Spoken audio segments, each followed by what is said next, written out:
Madam మీకు చెప్పండి.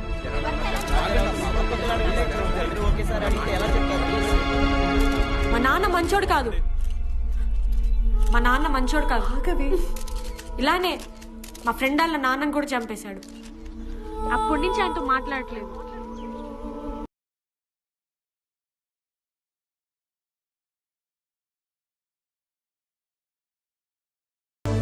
ఏం కంగారు పడికి, మా నాన్నకి నేను చెప్తాను, ఖచ్చితంగా వదిలేస్తారు. ఏ చిన్ను, నువ్వేంటి ఇక్కడ?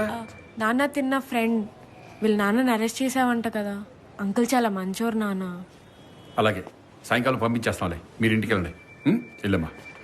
ఓకే, మీ అమ్మాయి వాళ్ళ అమ్మాయి ఫ్రెండ్సా? అవును సార్.